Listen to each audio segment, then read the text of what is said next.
और उदयपुर विधानसभा क्षेत्र से बड़ी खबर है, जहां पूर्व राज परिवार के सदस्य विश्वराज सिंह मेवाड़ बीजेपी में शामिल हो गए हैं। महाराणा प्रताप के वंशज हैं विश्वराज सिंह मेवाड़ और दिल्ली में अर्जुन राम मेघवाल, अरुण सिंह, सीपी जोशी, दिया कुमारी ने उन्हें सदस्यता ग्रहण करवाई है। नाथद्वारा से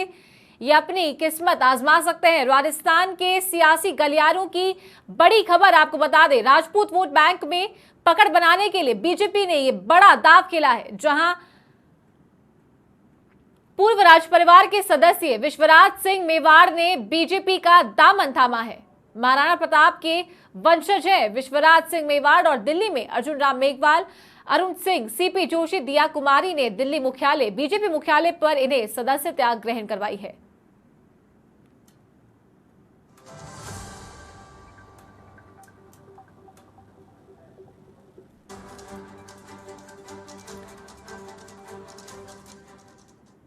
और ज्यादा जानकारी के साथ हमारे संवाददाता रवि मल्होत्रा फोन लाइन पर हमारे साथ जुड़ गए हैं। जी रवि, ये भी कहा जाता है कि जो मेवाड़ हासिल कर लेता है, वो जो राजस्थान का चुनाव है वो भी उसकी जीत भी हासिल कर लेता है। बड़ा दाव बीजेपी ने यहाँ खेला है।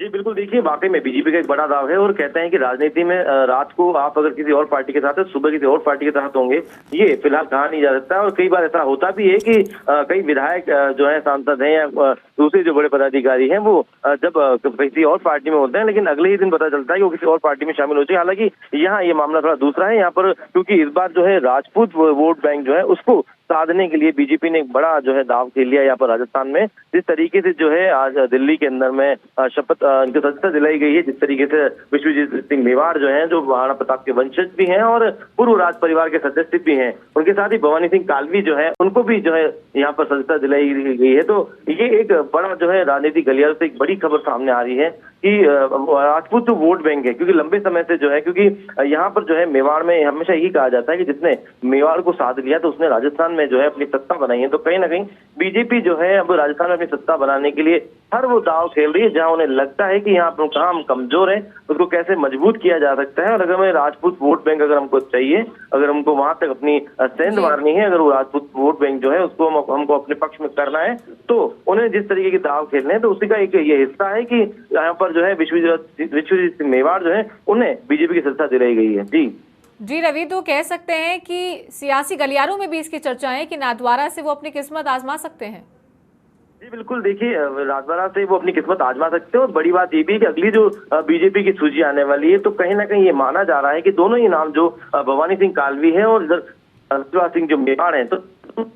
अगली सूची में बिल्कुल हो सकते हैं। और क्योंकि सूची आने से पहले जो है उन्हें इस तरीके से जो है दोनों बड़े नाम है, राजपूत समाज के बड़े नाम है, जिस तरीके से लोकेंद्र सिंह कालवी के जो है पुत्र है भवानी सिंह कालवी, और जो करणी सेना के जो संस्थापक है लोकेंद्र सिंह कालवी, उनके बेटे हैं भवानी सिंह कालवी। तो एक बड़ा नाम उनका जो है राजपूत समाज में। दूसरी तरफ जो है यहाँ पे विश्वराज सिंह मेवाड़ जो है वहां पर उसकी पूर्व राज परिवार के सदस्य हैं और महाराणा प्रताप के वंशज है। तो कहीं ना कहीं जहाँ पूरा मेवाड़ जो है, जहाँ पूरे राजपूत जो है जब महाराणा के सामने जो है उनको अपना जो है एकलिंगनाथ मानते हैं जिस तरीके से, तो वहां पर उनके वंशज को जो है एक बड़ी जो सदस्यता के रूप में अपने साथ में रखना, कहीं ना कहीं वाकई में ये माना जा रहा है कि नाथद्वारा से अगर विश्वजीत सिंह मेवाड़ वहां पर अपनी जो है दावेदारी वहां पर रखते हैं, तो उससे पहले हो सकता है कि अगली जो दूसरी लिस्ट है उसमें इनका नाम भी आ सकता है। जी चलिए, तमाम जानकारी के लिए आपका बहुत शुक्रिया। तो ये थे हमारे संवाददाता रवि मल्होत्रा, उदयपुर से फोन लाइन पर हमारे साथ जुड़े थे। और इसी के साथ इस बात पर विस्तार से चर्चा करने के लिए हमारे आउटपुट हेड राहुल अवस्थी भी हमारे साथ फोन लाइन पर जुड़ गए हैं। जी राहुल, जी देख सकते हैं कि जिस तरीके से परिवर्तन यात्रा बीजेपी ने निकाली थी, 4 चरणों में परिवर्तन यात्रा निकली थी, मेवाड़ को पूरी तरीके से साधने की कोशिश की गई है और आज 2 कद्दावर नेताओं ने बीजेपी का दामन थामा है। राजपूत बड़े चेहरे ये माने जाते हैं, राजपूत वोट बैंक बीजेपी के साथ यहाँ पर दिखाई दे रहा है। देखिए, राजपूत वोट बैंक बीजेपी के साथ है या नहीं ये तो भविष्य बताएगा, लेकिन इन सब चीजों को समझने के लिए हमें 2018 के विधानसभा चुनाव में जाना पड़ेगा, जहां बीजेपी इस चीज को बहुत अच्छी तरह से समझ चुकी थी कि राजपूत खफा होकर के बीजेपी के लिए कितना नुकसानदेह साबित हो सकते हैं। आप देखिए, चाहे दिया कुमारी हो, चाहे राज्यवर्धन सिंह राठौड़ हो, चाहे उसके बाद में अब उदयपुर पूर्व राज्य परिवार से आने वाले विश्वजीत सिंह हो और या फिर कालवी हो, तमाम राजपूत चेहरों को बड़े ही सम्मान के साथ में, गाजे बाजे के साथ में बीजेपी में एंट्री करवाई जा रही है। जहां तक ताल्लुक है मेवाड़ की पॉलिटिक्स का, आप समझिए गुलाब चंद कटारिया अब जो एक्टिव पॉलिटिक्स है उससे बाहर है। ये एक साइन हो सकता है कि अब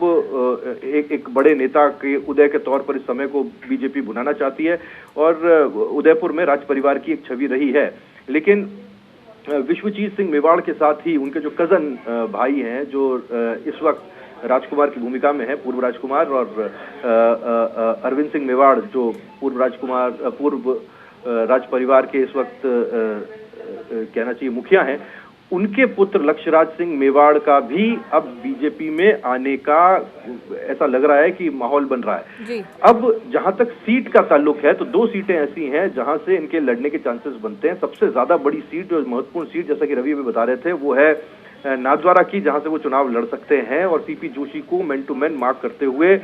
उनको शिकस्त देने की कोशिश होगी। वहां के कास्ट के जो कॉम्बिनेशंस हैं वो पूरी तरह से राज परिवार के साथ जाते हैं, और चूंकि नाथद्वारा में राज परिवार के प्रति एक सम्मान है, एक समर्पण है, लोगों का प्रेम है, और दशकों, यूं कहना चाहिए युगों से ये प्रेम बना हुआ है, तो उसको भारतीय जनता पार्टी कहीं ना कहीं साथ में लेकर, और सीपी जोशी के लिए ये सीट कठिन सीट बन जाएगी। लेकिन इस बीच गुलाबचंद कटारिया के जाने के बाद में उदयपुर की जो शहर सीट है, उस सीट के ऊपर भी समीकरण ऐसे बन सकते हैं कि वहां से किसे लड़ाया जाए। अगर